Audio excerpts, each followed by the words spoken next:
365 দিনের একটা বছর মুসলমান মা বাবার ঘরে ঘুমাইয়া, আপন মা বাপ জীবিত মুসলমান বাবার ঘরে ঘুমাইয়া 365 দিনের একটা বছরে একটি 16 বছর 18 বছর 20 বছরের জওয়ান ছেলে কোনোদিন বলতেও পারবে না ফজরের নামাজের ওয়াক্ত হয় কখন, ফজরের নামাজ পড়ে কখন। মুসলমানের ঘরে এরকম লক্ষ কোটি যুবক আজকে প্রতিদিন ঘুমাচ্ছে, যে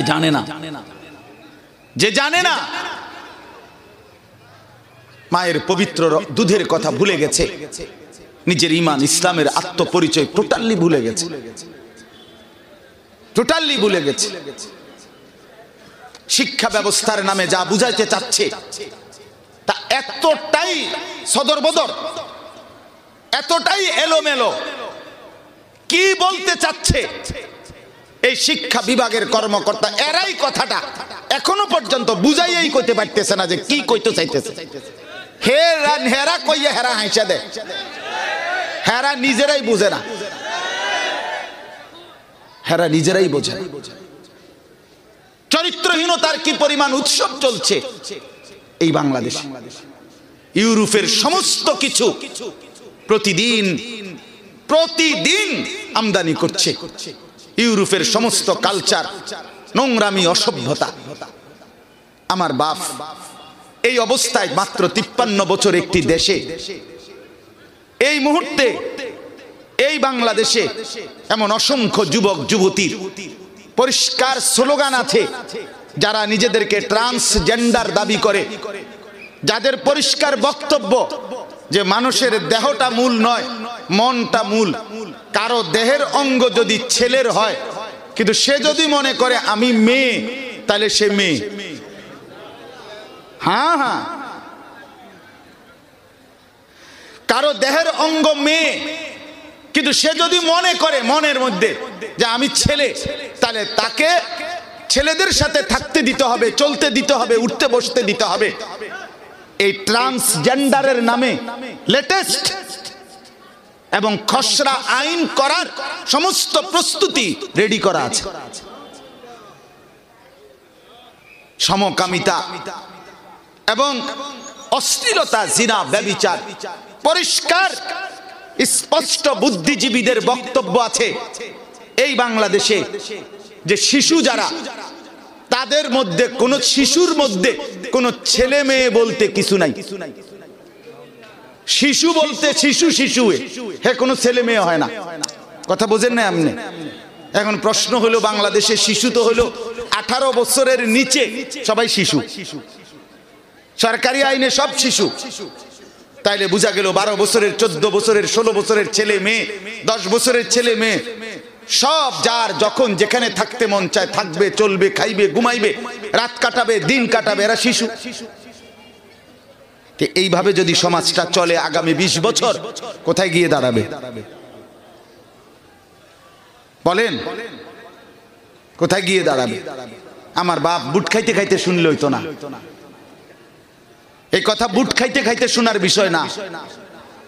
এই কথা আগামী প্রজন্মকে যদি বাঁচাইতে হয়, আগামী পৃথিবী যদি নিরাপদ রাখতে হয়, আগামী মাতৃভূমি যদি ইসলামের উপরে প্রতিষ্ঠিত রাখতে হয়, তাহলে আপনারা যারা নতুন প্রজন্ম, জওয়ান বন্ধু, তোমরা যদি না ভাবো, না বোঝো, আগামী দিনে তোমার পরবর্তী জেনারেশন রাস্তায় সরাসরি তোমার চোখের সামনে উলঙ্গ জিনার ব্যভিচার করবে। মনে রাখো। আলহামদুলিল্লাহ, আলহামদুলিল্লাহি নাহমাদুহু ওয়া নাস্তাঈনুহু ওয়া নাস্তাগফিরুহু ওয়া নু'মিনু বিহি ওয়া নাতাওয়াক্কালু আলাইহি ওয়া নাউযু বিল্লাহি মিন শুরুরি আনফুসিনা ওয়া মিন সাইয়্যাতি আ'মালিনা। من يهده الله فلا مضل له ومن يضلله فلا هادي له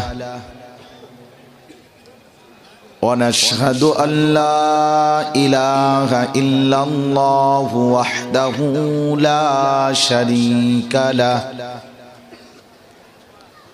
ونشهد أن سيدنا وحبيبنا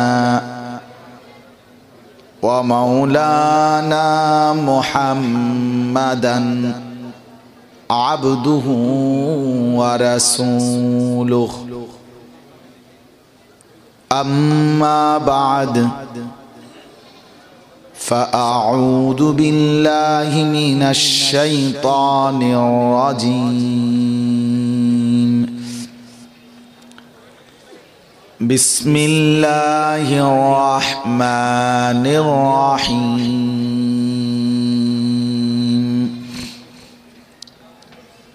أقم الصلاة لدلوك الشمس إلى غسق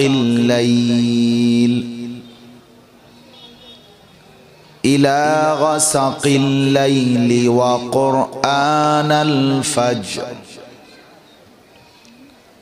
إن قرآن الفجر كان مشهودا ومن الليل فتهجد به نافلة لك عسى أن يبعثك ربك مقاما محمودا وقل رب أدخلني مدخل صدق وأخرجني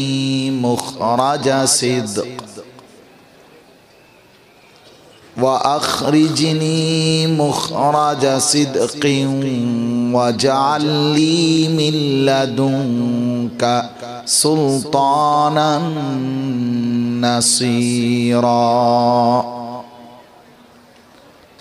وقل جاء الحق وزهق الباطل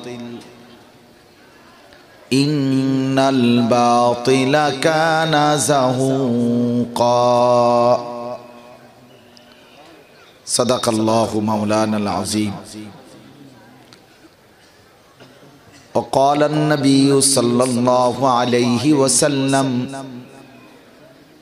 أشراف أمتي حملة القرآن وأصحاب الليل اللهم صل على محمد وعلى آل محمد كما صليت على إبراهيم وعلى آل إبراهيم إنك حميد مجيد اللهم بارك على محمد وعلى آل محمد كما باركت على إبراهيم وعلى آل إبراهيم إنك حميد مجيد سبحانك لا علم لنا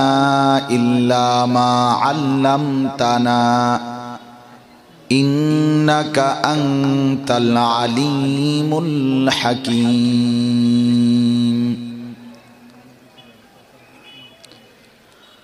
الحمد لله আল্লাহ পাক রব্বুল ইজ্জত জুল জালাল ওয়াল ইকরামের ফজল করম রব্বুল আলামিনের অপরিসীম ইহসান মেহেরবানি দয়া আল্লাহ তাআলা আমাদেরকে আজ 22 ডিসেম্বর 2023 রোজ শুক্রবার চাঁদপুর শাহরাস্তি বাংলাদেশের ঐতিহ্যধন্য দ্বীনি প্রতিষ্ঠান দ্বীনি মার্কাজ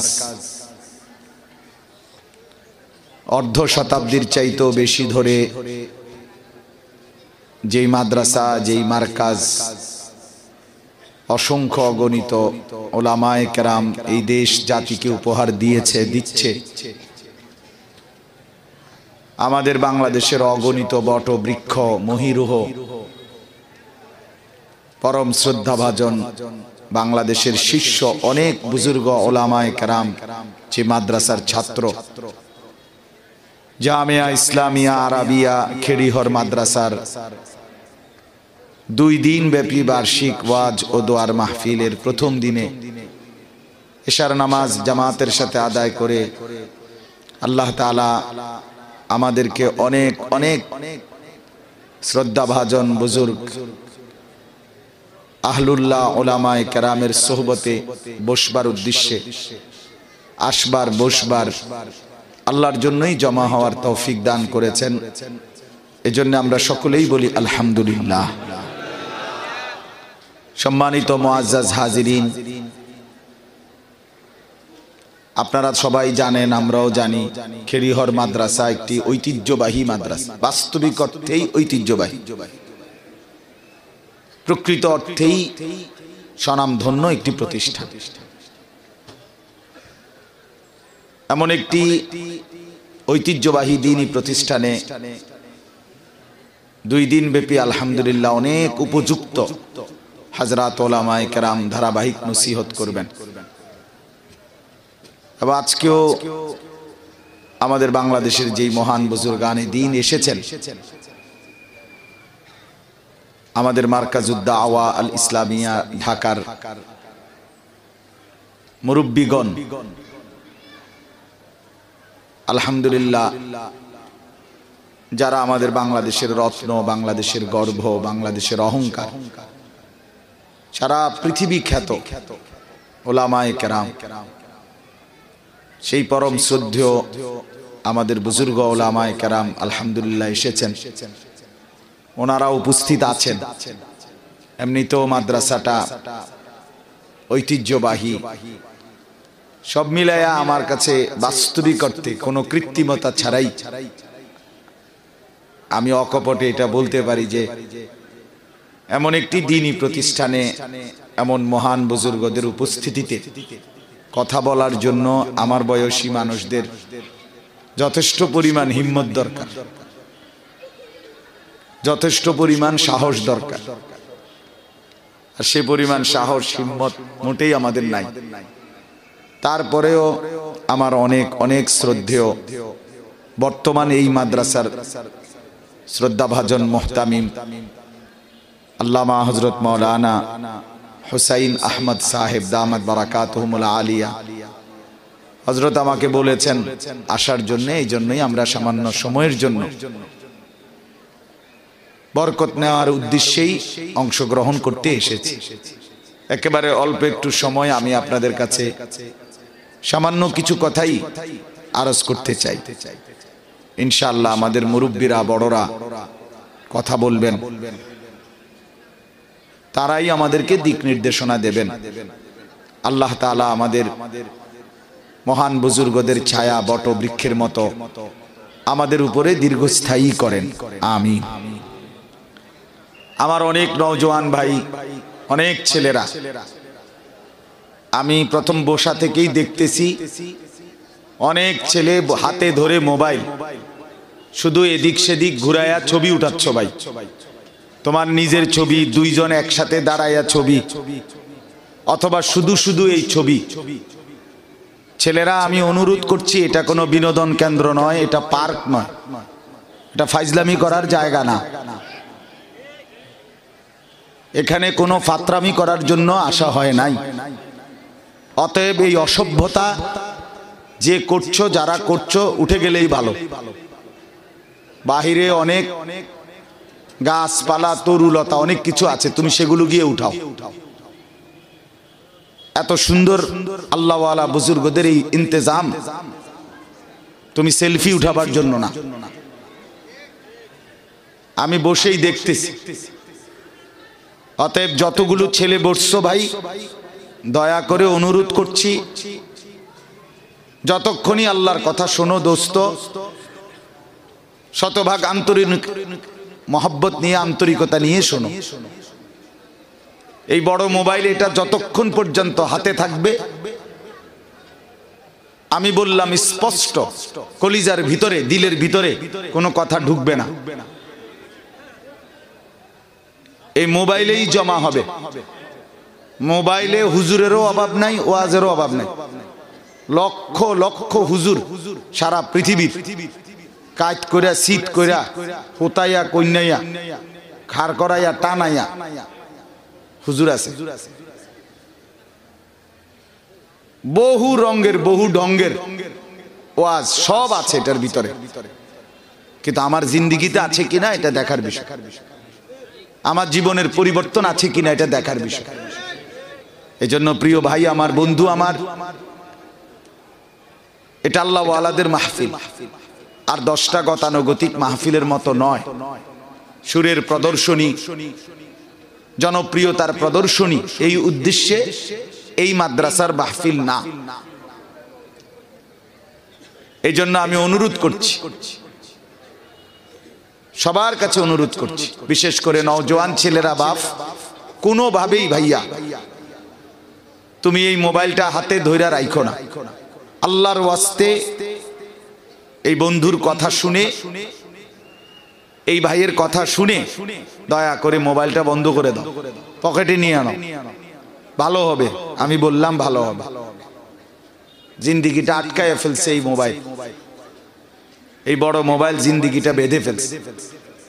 লক্ষ কোটি যুবকের আজকে হালাত, সে মনে করে আমাকে বানানোই হয়েছে মোবাইল টিপার জন্য, আর মোবাইল রে বানাইছে আমার জন্য। খালাস, পৃথিবীতে আসা আমার সার্থক, আমি আর আমার একটা বড় মোবাইল, এই দুইটা আছে। এরপরে পৃথিবীতে আমার মা বাবা, বংশ, আমার দেশ, আমার জাতি, আমার ধর্ম, আমার কোরআন, আমার ইসলামের কোনো ইজ্জত আছে না নাই এটা আমার দেখার বিষয় না। আমার মোবাইল আছে কিনা এটা দেখার বিষয়। খালাস, মোবাইল আছে, তৃপ্ত। এটা কোনো জিন্দেগি হইতে পারে না, এটা কোনো জীবন হইতে পারে না। এজন্য আমি অনুরোধ করলাম, মোবাইলের এই আসক্তি, এই সীমাহীন 2 আঙ্গুলে দিবা নিশি এই মোবাইল টিপা, অচিরেই নওজোয়ান, আমি প্রত্যেক দিন বলি, অচিরেই তোমরা যারা দিবা নিশি 12, 14, 16 ঘন্টা মোবাইল টিপো, তোমরা অল্প সময়ের ব্যবধানে তোমাদের হাতে ভিক্ষার থালা উঠবে। মনে রাখো, এই বন্ধুর কথা মনে রাখো। আমার নাম আনিসুর রহমান, নাম মনে রাখো, যে উনি বলছিলেন একদিন ভিক্ষার থালা হাতে উঠবে, ভিক্ষার থালা। প্রতিটা টাকা কষ্টের উপার্জন। তোমার বাবা কামাই করুক আর ভাই কামাই করুক, দেশে থাইকা কামাই করুক আর বিদেশে কামাই করুক, প্রতিটা টাকার মধ্যে ঘাম আছে, প্রতিটা টাকার মধ্যে মেহনত আছে। টাকাটা মাটির নিচ থেকে উঠে নাই, টাকাটা বৃষ্টির সাথে পড়ে নাই। মেহনত, কষ্টের বিনিময়ে আল্লাহর দয়ায় এই উপার্জন, সেটা এইভাবে অযথা 2 আঙ্গুলে টিপা দিবা নিশি নষ্ট করে দেওয়া, এইভাবে তো 7 রাজার ধন ফুরায় যাবে। এটা এভাবে তো জমিদারিও ফুরায় যাবে বাপ। এই জন্য আমি অনুরোধ করছি, প্রয়োজনকে প্রয়োজনের মধ্যেই রাখি। কোনো প্রয়োজন থাকতে পারে, ব্যবসায়িক কাজ থাকতে পারে, চাকরির কাজ থাকতে পারে, অফিসিয়াল কাজ থাকতে পারে, বিদেশের কোনো প্রয়োজন থাকতে পারে, পড়ালেখার কোনো প্রয়োজন থাকতে পারে, অবশ্যই থাকতে পারে। প্রয়োজনকে প্রয়োজনের মধ্যেই রাখলে ভালো। কিন্তু প্রয়োজন এটা কি ধরনের, যে উঠতে বসতে হাঁটতে চলতে অটোতে সিএনজিতে খাইতে ঘুমাইতে 24 ঘন্টাই দেখা যায় মোবাইলটা টিপতেছে, এটা কি ধরনের প্রয়োজন বলেন? এটা কি ধরনের খামখেয়ালি? অভিভাবক যারা আছেন, বাপ যারা সন্তানের বাপ, ছেলের বাবা, মেয়ের বাবা, আপনাদেরকে অনুরোধ করছি, আপনার দায়িত্বে দিছে এই সন্তান, আপনারে বসে বসে কেবল পান বিড়ি খাওয়ানোর জন্য দুনিয়াতে পাঠায় নাই। আর চা দোয়ানে বসা সিকন টুলের মধ্যে বইয়া আপনি বইয়া রঙিন টেলিভিশন চাইবেন, আর নাচ গান চাইবেন, আর পাকনা কথা কইবেন। হ্যাঁ, আল্লাহর রহমতে তারা 3 জন বিদেশ, 4 মাইয়া বিয়া দিছি, বাইতে একখান ঘরও করছি, শহরে কদ্দুর জায়গা লইছি, ব্যাংকেও কোগার টাকা জমছে, আছি আল্লাহর রহমতে। আপনাকে 10 জনের দোয়ায় খাইয়া পইরা ভালো আছে। বাহ, খালাস। চাচার জিন্দিগি অর্জন হয়ে গেছে, যে জন্য আসছিল দুনিয়ায় জিন্দিগি অর্জন হয়ে গেছে। ওরা দুনিয়াতে আসছিল তিনগা ফোলা বিদেশ পাঠাইতো, তারা তিনজন তো গেছে আর কি। এখন বসে বসে চা দোকানে গল্প মারে, আড্ডা মারে, আর টেলিভিশনে নাচ গান দেখে, এই ফালতু কাজ। আপনার কাজ এটা ছিল না। নিজের স্ত্রী সন্তানকে দিনদার বানানো, আখলাকওয়ালা বানানো, আল্লাহ তাআলার বন্দিগির সাথে পরিচয় করানো, কসম আল্লাহর, এটা আপনার উপরে বাধ্যতামূলক দায়িত্ব ছিল। কোরআনুল কারীমের মধ্যে আল্লাহ তাআলা ইরশাদ করেছেন, ওয়া'মুর আহলাকা বিস-সালাহ ওয়াসতাবির আলাইহা। হে নবী, বন্ধু আমার, আপনি আপনার পরিবারের সদস্যকে নামাজের আদেশ করুন এবং আপনি নিজেও নামাজের উপরে মজবুত থাকুন। লা নাসআলুকা রিজকা, আপনার পরিবার বিবি বাচ্চা চালাইবার জন্য যে পরিমাণ রিজিক, খাদ্য, পানীয়, খাবার দরকার, এগুলো কোনোটার জন্য আমি আল্লাহ আপনার সাহায্য চাই না। নাহনু নারযুকুক, আমি একাই সকলকে রিজিক দেব। খানার ফিকির আমি করব, সেজদার ফিকির আপনি করেন। অভিভাবককে আল্লাহ এই দায়িত্ব দিছে, অভিভাবককে এই জিম্মাদারি দিছে। খাট পালং আর সোফা দেখাইলে হবে না সংসার, স্ত্রী সন্তানের ইবাদত দেখাইতে হবে, ছেলে মেয়ের বন্দিগি দেখাইতে হবে। এটা ছিল কথা। অতএব দয়া করে আপনারা যারা অভিভাবক আছেন, আপনার জিন্দেগির সার্থকতা আপনার সন্তানের ইবাদত, আপনার স্ত্রীর পর্দা, আপনার ছেলে মেয়েদের আল্লাহর কোরআন পড়তে পারে, 5 ওয়াক্ত নামাজ পড়ে, এটা আপনার সফলতা। এর মধ্যেই আপনার কামিয়াবি, এর মধ্যেই আপনার কৃতকার্যতা। অতএব দয়া করে আমি অনুরোধ করছি, আমি প্রতিদিন এই এক কথাই বলি, অভিভাবকরা আরেকটু যত্নবান হন স্ত্রী সন্তানের ব্যাপারে। সোফা, খাট, পালং এগুলো খুব উন্নত মানের করার চাইতে সন্তানাদি এবং স্ত্রী পরিজনের আখলাক উন্নত করার ফিকির করেন। আল্লাহ তাআলা আমাদেরকে বুঝ দান করেন। পবিত্র কোরআনুল কারীমের 15 নম্বর পারা, 17 নম্বর সূরা, সূরা বনী ইসরাইল। এই সূরার 4টি আয়াত, 78, 79, 80, 81, এই 4টি আয়াত আমি আপনাদের সামনে এই মাত্র তেলাওয়াত করেছি। ইনশাআল্লাহ একেবারে অল্প একটু সময়, সামান্য একটু সময়ের মধ্যে আমি আপনাদের সামনে এই 4টা আয়াতের সংক্ষিপ্ত তর্জমাটা পেশ করতে চাই, অল্প একটু কথা বলতে চাই। মূলত আমরা শুধুই অংশগ্রহণ করা, আমাদের পরম শ্রদ্ধেয়, আমাদের মহান বুজুর্গ আলেম, বাংলাদেশের শীর্ষ আলেম, ওনারা এসেছেন। আলহামদুলিল্লাহ, তারা কথা বলবেন ধারাবাহিকভাবে। মুহতারাম হাজিরিন, এখানে 4টা আয়াত সূরা বনী ইসরাইলের আমি যা পড়েছিলাম, 78, 79, 80, 81। তো 81 নম্বর আয়াত যেটা, মানে 4 নম্বর আয়াত আমার পড়ার 4র্থ আয়াত যেটা, এই 4 নম্বর আয়াতে আছে একটা কথা। আল্লাহ তাআলা বলেন, ওয়াকুল জাআল হাক্কু ওয়া যাহাকাল বাতিল। মানে 4 নম্বরটা আগে কইতেছি, এটা বুঝানোর লাগে একটা কথা।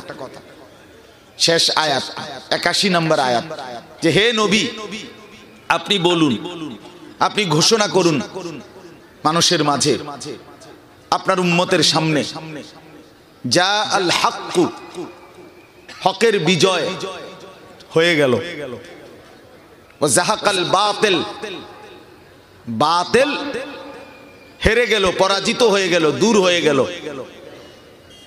ইন্নাল বাতিলা কানা যাহুকা, নিশ্চয়ই বাতিলের পতন নিশ্চিত, এটা নিশ্চিহ্ন হওয়ারই বস্তু, এটা ধ্বংস হওয়ারই বস্তু।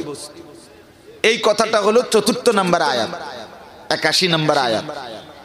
সহজ কথা হইল, আল্লাহ তাআলা বলেন, নবী আপনি বলে দেন, হকের বিজয় হয়ে গেল, বাতিলের পরাজয় হয়ে গেল। আর বাতিলের পরাজয় হবেই হবে, এটাই নিশ্চিত কথা। এখন এই কথাটা আমি আগে কেন বললাম? এই কথাটা এই জন্য বললাম, আজ পৃথিবীতে আমরা যারা এখানে বসা, সারা পৃথিবীর 180 কোটি মুসলমান, 57টি মুসলিম রাষ্ট্র, আমরা প্রত্যেকেই নিজ চোখে তাকিয়ে দেখতেছি সারা পৃথিবীর মজলুম নির্যাতিত মুসলমানদের দৃশ্য। বিশেষ করে ফিলিস্তিন, মজলুম ফিলিস্তিনিদের আহাজারি, মজলুম ফিলিস্তিনিদের চিৎকার এবং মজলুম মা বোন বাচ্চার শাহাদাতের পবিত্র লাশ প্রতিনিয়ত আমরা দেখতেছি। আল্লাহর জমিন ভেসে যাচ্ছে মুমিনের রক্তে, ছোট্ট মাসুম ভাইয়ের রক্তে, পবিত্র মায়ের তাজা খুনে আল্লাহর জমিন ভেসে গেছে।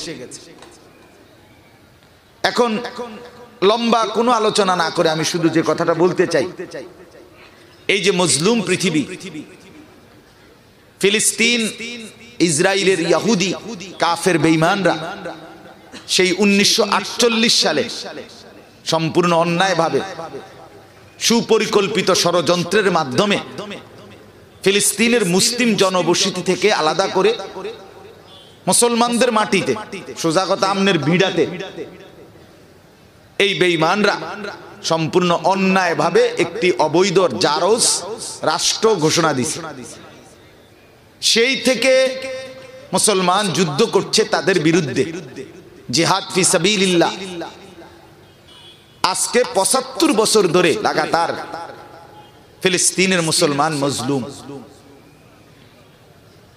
1947 ইংরেজিতে ব্রিটিশ যখন এই উপমহাদেশ থেকে চলে যায়, ক্ষমতা ছেড়ে দিয়ে গেছে, তখন সর্বশেষ ভাইসরয় যে লর্ড মাউন্টব্যাটেন, সে রেড ক্লিফের মাধ্যমে যে সীমান্ত বিভাজন করে দিয়ে গেছে, একদিকে হিন্দুস্তান একদিকে পাকিস্তান, তখন কাশ্মীর নামক একটি প্রদেশ, সংখ্যাগরিষ্ঠ মুসলমান যেখানে, তাদেরকে কোনো এক অংশে চূড়ান্ত করে দিয়ে যায় নাই। তারা আলাদা স্বাধীনতা চাইছিল, আলাদা রাষ্ট্র চাইছিল, এই অমীমাংসিত রেখে গেছে।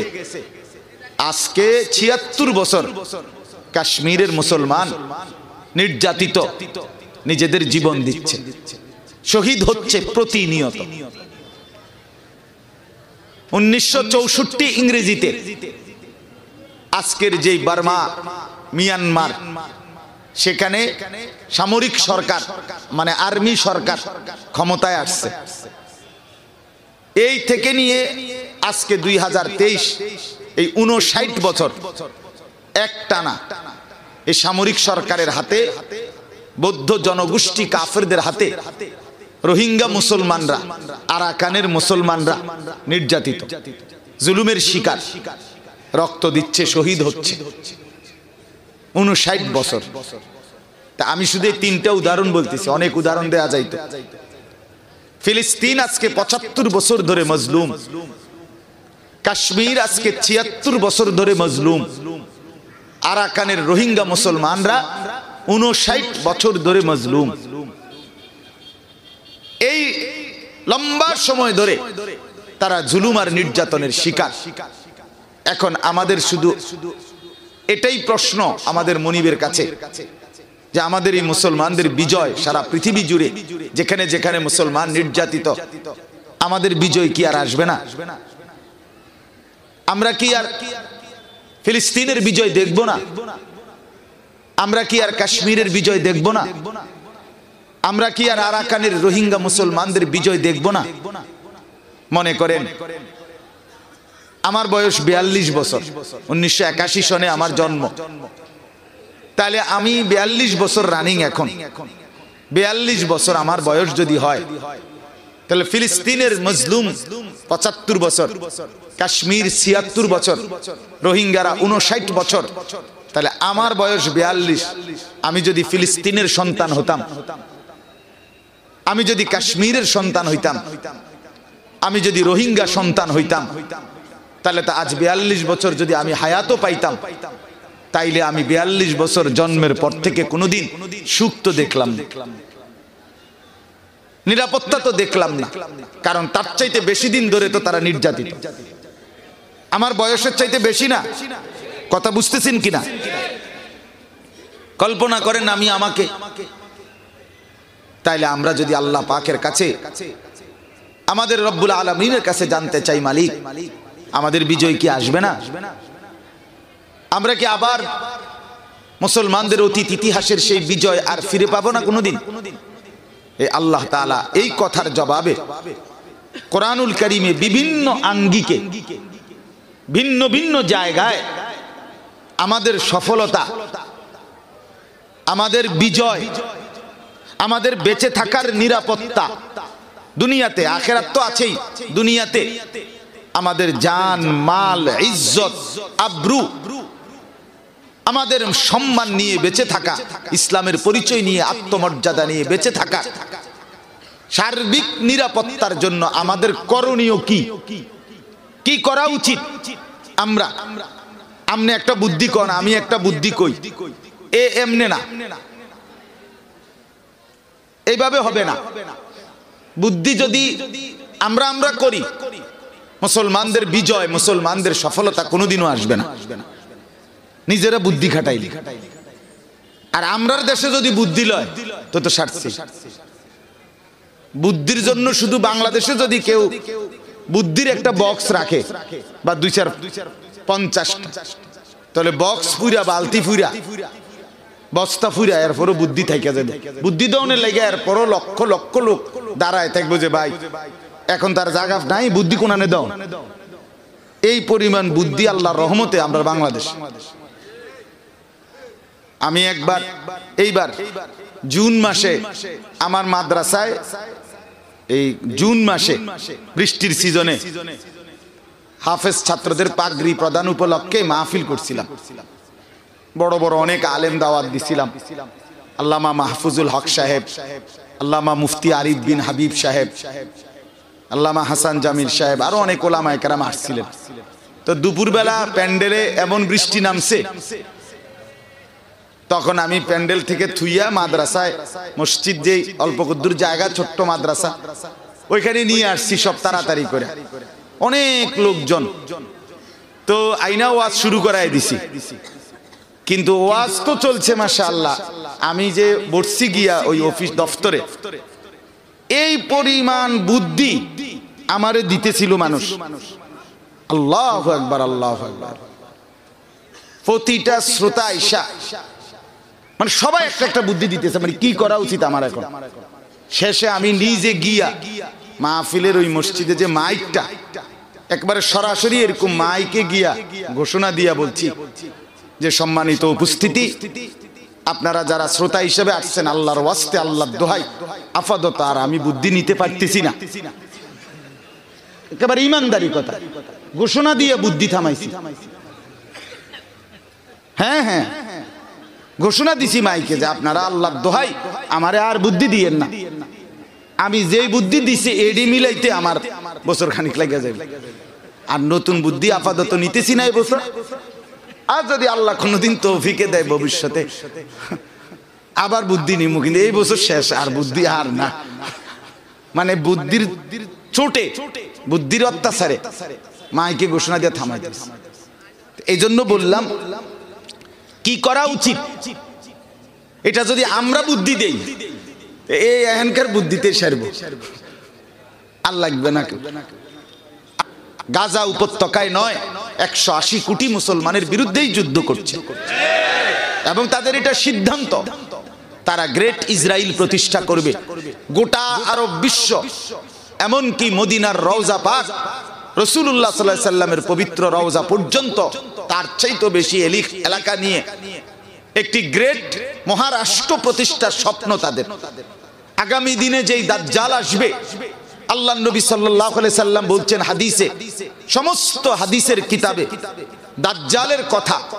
সেই দাজ্জাল যে নিশ্চিত আসবে, কোটি কোটি কোটি কোটি মুমিনের ঈমান নষ্ট করবে, সেই দাজ্জাল রাসূলুল্লাহ সাল্লাল্লাহু আলাইহি সাল্লাম বলছে, যদি মনে করো একদিনও বাকি, তবু আসবে, কিয়ামতের পূর্বে আসবেই সেই নিকৃষ্ট কাফের ঈমান ধ্বংসকারী দাজ্জাল।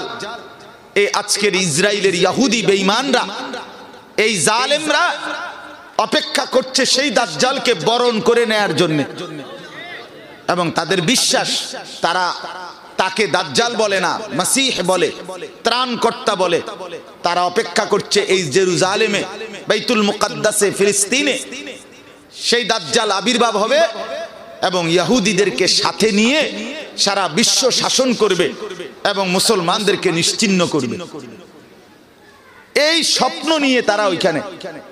তাইলে আমার বলার উদ্দেশ্য হলো, এটা যাকে প্রথম প্রেক্ষাপটে এখনকার অবস্থা দেখে বললাম, কিন্তু সারা পৃথিবীর মুসলমানদের এই নির্যাতন, জুলুম, এটা প্রমাণ করে বাপ আমরা যে পরিমাণ অব্যাহত গুনাহ, আমাদের সমাজ আজকে যে অবস্থায় পৌঁছেছি, স্বাধীনতার বিজয়ের 53 বছর, 1971-এর পরে এখন 2023, এই 53 বছরের মাথায় আইসা আমার দেশের অবস্থা কোথায় আইসা দাঁড়াইছে, এটা যদি আমরা ঠান্ডা মাথায় আপনাদেরকে ধীরে সুস্থে বুঝাইতে পারতাম, তা আপনারা আটকে উঠবেন, আপনারা লাফ দিয়ে উঠবেন। আমাদের সমাজ ব্যবস্থার হালাত কি, আমাদের লক্ষ কোটি যুবক, 18 বছর, 20 বছর, 22 বছর, 25 বছরের যুবক প্রতিদিন প্রতি রাত কি করছে, সারা রাত মোবাইলে কি করে, সারা দিন মোবাইলে কি করে যদি বুঝতেন। আমাদের মেয়েরা, আমাদের বোনরা বেপরদেগির অসভ্যতা, নোংরামি আর নাচ গান আর জিনা আর ব্যভিচার উলঙ্গপনার কি উৎসব করছে, এটা যদি আপনারা বুঝতেন, আল্লাহর কসম চিৎকার করে গড়াগড়ি করতেন। ইনসাফের কথা হলো এটা। আমার সমাজ কোথায় নেমে গেছে, আমার জওয়ানদের হালাত কি, লক্ষ লক্ষ যুবক খোদার 365 দিনে এক বছর, 365 দিনের একটা বছর মুসলমান মা বাবার ঘরে ঘুমাইয়া, আপন মা বাপ জীবিত মুসলমান মা, মুসলমান বাবার ঘরে ঘুমাইয়া 365 দিনের একটা বছরে একটি 16 বছর, 18 বছর, 20 বছরের জওয়ান ছেলে কোনোদিন বলতেও পারবে না ফজরের নামাজের ওয়াক্ত হয় কখন, ফজরের নামাজ পড়ে কখন। মুসলমানের ঘরে এরকম লক্ষ কোটি যুবক আজকে প্রতিদিন ঘুমাচ্ছে, যে জানে না, যে জানে না, মায়ের পবিত্র দুধের কথা ভুলে গেছে, নিজের ঈমান ইসলামের আত্মপরিচয় টোটালি ভুলে গেছে, টোটালি ভুলে গেছে। শিক্ষা ব্যবস্থার নামে যা বুঝাইতে চাচ্ছে তা এতটাই সদরবদর, এতটাই এলোমেলো, কি বলতে চাচ্ছে এই শিক্ষা বিভাগের কর্মকর্তা, এরাই কথাটা এখনো পর্যন্ত বুঝাইয়াই কইতে পারতেছে না যে কি কইতে চাইতেছে।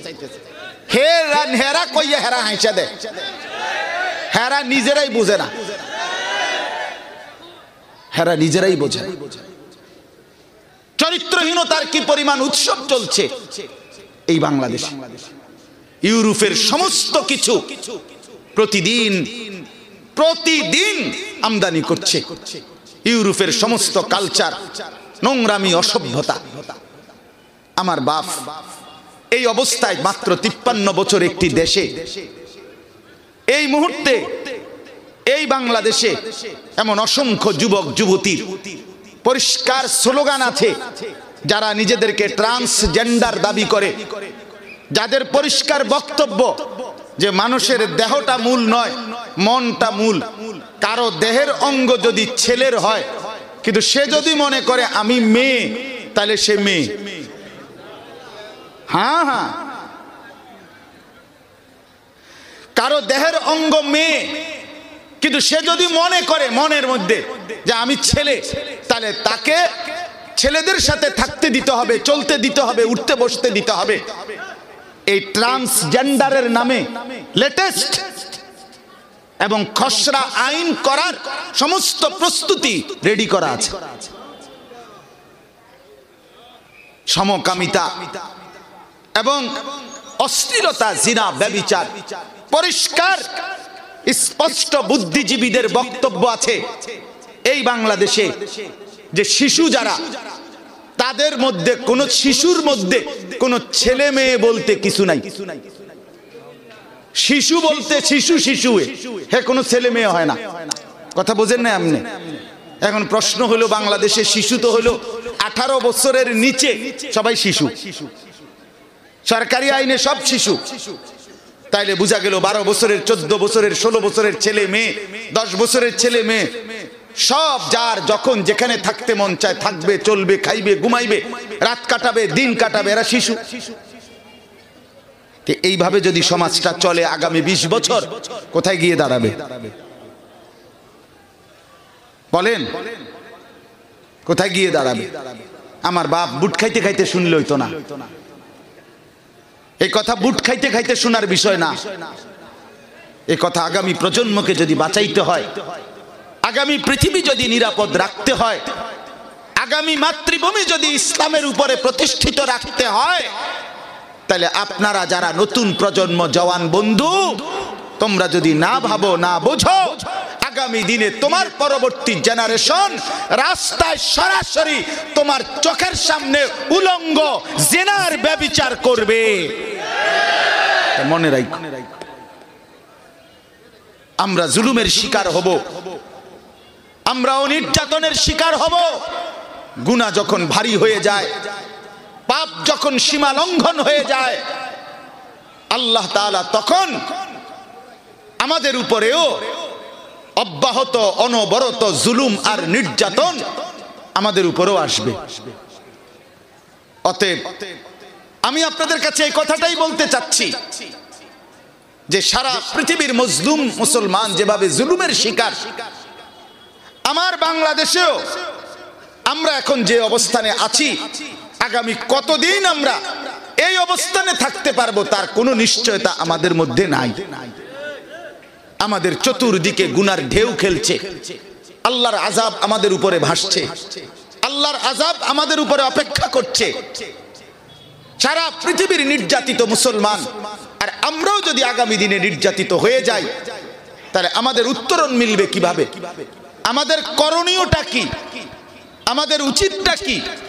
আমার কথা এটাই, শুধু আমরা নিজেরা বুদ্ধি দিলে হবে না, নিজেরা পরামর্শ বৈঠক করলে হবে না, বরং আল্লাহর কোরআন থেকে আমাদের সমাধান খুঁজতে হবে।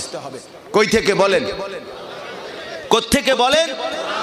আর কোরআনুল কারীমের মধ্যে মুমিনের সফলতা, মুমিনের বিজয়, মুমিনের জান মাল ইজ্জতের নিরাপত্তা, ইসলাম নিয়ে বেঁচে থাকার অধিকার এই পৃথিবীর জমিনে, এই সব কিছুর জন্য আল্লাহ তাআলা যথোপযুক্ত দিক নির্দেশনা কোরআনুল কারীমে একাধিক জায়গায় আল্লাহ তাআলা প্রদান করেছেন, বলেছেন।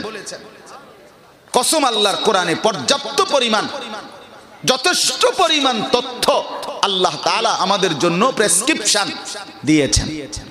তো এইখানে 3টা আয়াতে হকের বিজয়ের জন্য, বাতিলের পরাজয়ের জন্য, কেউ যদি ইসলামকে বিজয়ী দেখতে চায়, কেউ যদি মুসলমানের বিজয় দেখতে চায়, এক কথায় কেউ যদি হকের বিজয় দেখতে চায়, বাতিলের পরাজয় দেখতে চায়, তো আল্লাহ তাআলা আগের 3 আয়াতে আমাদের প্রিয় নবী সাল্লাল্লাহু আলাইহি সাল্লাম এবং তার সমস্ত অনুসারীদেরকে 3টি প্রেসক্রিপশন দিবেন, 3টা আমল দিবেন।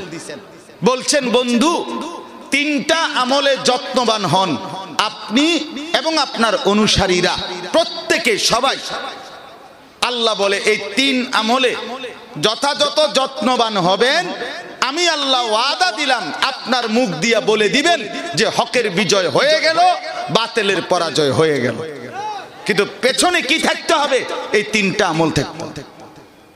এমনি বললে হবে না, এমনি বললে ওই আপনি শুধু স্লোগান দিবেন, ইসলামের শত্রুরা হুঁশিয়ার, সাবধান, আর ইসলামের শত্রুরা সব কাঁপতে কাঁপতে, হ্যাঁ, ভয় পাইয়া যাইব। জি না বন্ধু, যুবক ভাই, তোমারে যদি তুমি বলার পরে ইসলামের শত্রুরা হুঁশিয়ার, সাবধান, শত্রু যদি তোমারে বলে, দোস্ত আজকে সারাদিনে মুইত্তা ফানি লইছনি, তুমি অসভ্য তখন কি কইবা? কথা বলে না। তুমি তো পেশাব করে পানি নাও নাই, তুমি তো টয়লেট পেপার ব্যবহার করো নাই। দুশ্মন যদি জিজ্ঞেস করে আজকে সারা দিনে 5 ওয়াক্ত নামাজ পড়েছো? ফজরের নামাজ পড়ো না আজকে কত মাস কত বছর? তখন তো তুমি জবাব দিতে পারবা না। তখন দুশ্মন বলবে একটা সেজদা দিলা না নাফরমান, ফজরের নামাজ পড়ো না একটা বছর, শরীরটা সারা দিন নাপাক, পেশাব করে একবারও কুকুরের মতো পানি নাও না, সেই তুমি ইসলামের বন্ধু হইলা কেমনে আর আমি শত্রু হইলাম কেমনে? কথা বলেন না কেন? তখন কি জবাব দোস্ত আমার, বন্ধু আমার? তখন আমরা হেরে যাব, তখন আমরা লজ্জায় মাথা নোয়ায় ফেলতে হবে, আমরা তখন লজ্জিত হব। আল্লাহ আমাদেরকে বিবেক দান করেন। তো এই 3টা আমল কি? একবারে সহজ আমল, একবারে সহজ আমল। আমি কোনো ব্যাখ্যা ছাড়া বলতেছি, আল্লাহ তাআলা সহজ 3টি আমল বলছেন। হে বন্ধু আমার, আপনি আপনার অনুসারীদেরকে নিয়ে শতভাগ 5 ওয়াক্ত নামাজ, বিশেষ করে ফজরের নামাজ, বিশেষ করে ফজরের নামাজ কোরআনে আছে, ওয়া কোরআন আল ফজর। কোনো ব্যাখ্যা করছি না, আমি শুধু তরজমাটা শোনাচ্ছি মুখে। আল্লাহ তাআলা বলে বন্ধু 5 ওয়াক্ত নামাজ, বিশেষ করে ফজরের নামাজ, এই ফজরের নামাজ সহ 5 ওয়াক্ত নামাজে আপনি এবং আপনার অনুসারীগণ শতভাগ অভ্যস্ত হন। এলে 1 নাম্বার আমল। তো বলেন 1 নাম্বার আমল কি? ফজর নামাজ সহ 5 ওয়াক্ত নামাজ, অথবা 5 ওয়াক্ত নামাজ বিশেষ করে ফজরের নামাজ। বলেন কি কইছি কোন? হ্যাঁ, এটা সহ কইতে হইব, যেমনি কইছি হেমনে কইতে হইব। বলেন 5 ওয়াক্ত নামাজ বিশেষ করে ফজরের নামাজ। ফজরের নামাজের মধ্যে বিজয়, ফজরের নামাজের মধ্যে সফলতা। ফজরের নামাজ ইনকিলাব, ওয়াক্তুল ইনকিলাব, পরিবর্তনের সময়। তাইলে 5 ওয়াক্ত নামাজ বিশেষ করে ফজরের নামাজ। 2 নাম্বার আমল আল্লাহ বলছে ওয়া মিনাল লাইলি ফাতাহাজ্জাদ বিহি নাফিলাতাল লাক। সহজ কথা হইল 2 নাম্বার আমল হইল রাত গভীরের তাহাজ্জুদ নামাজ। কি বলেন? আল্লাহ তাআলা বলে বান্দা সফলতা চাও, বিজয় চাও, মুমিনের বিজয় চাও, জুলুম বলো, নির্যাতন বলো, বেঁচে থাকার অধিকার বলো, আর জুলুম আর নির্যাতনের মুক্তি চাও, রাত গভীরে তাহাজ্জুদের সিজদা দিয়ে আমি মনিবের কাছে হাত পাতিও, আমি আল্লাহ জিন্দেগীর সমস্ত মুসিবত আসান করে দেব। এই জন্য 1 নাম্বার হলো ফজরের নামাজকে সহ 5 ওয়াক্ত নামাজ, 2 নাম্বার তাহাজ্জুদ নামাজ, 3 নাম্বার ওয়াকুর রব্বি আদখিলনি মুদখালা সিদকিন। সহজ কথা হলো আল্লাহ তাআলার কাছে বেশি বেশি দোয়া করা। তু গনি হে और हम है बेनवा, कौन पहुंचेगा हमें तेरे सवा। আল্লাহ ভিন্ন আমাদের কেউ নাই, আমাদের আল্লাহই আমাদের, আমাদের আল্লাহই আমাদের। অতএব বেশি বেশি বেশি বেশি জীবনের সব প্রয়োজনে শুধুই কেবল চাওয়া, শুধুই কেবল দোয়া করা। কার কাছে? আবার বলেন কার কাছে? এই কথা আমার শেষ। 1 নাম্বার হলো ফজর সহ 5 ওয়াক্ত নামাজ, 2 নাম্বার হলো তাহাজ্জুদ নামাজ, 3 নাম্বার হলো বেশি বেশি দোয়া। আল্লাহ বলে বন্ধু এই পিছন থেকে নিয়ে ওই মাথা, ডান পাশ থেকে ওই পাশ, আপনার সমস্ত অনুসারী নিয়ে আপনি যদি এই 3 আমলে যথাযথ শতভাগ অভ্যস্ত হন, আমি আল্লাহ আপনার মুখ দিয়েই বলাইলাম, যেন আমি বলতেছি আর কি, যেন নবীজি বললেন আল্লাহ আমি আমার সাহাবীদেরকে নিয়ে ফজর সহ 5 ওয়াক্ত নামাজ ঠিক ঠিক আদায় করছি, তাহাজ্জুদও পড়ছি, দোয়াও করছি। এখন কি আল্লাহ তাআলা 4র্থ আয়াতে আল্লাহ বলল ঠিক আছে 3টা যেহেতু বুঝ দিলেন, ওয়াকুল জা আল হাক্কু, তাহলে এখন আপনি বলে দেন হকের বিজয় হয়ে গেল।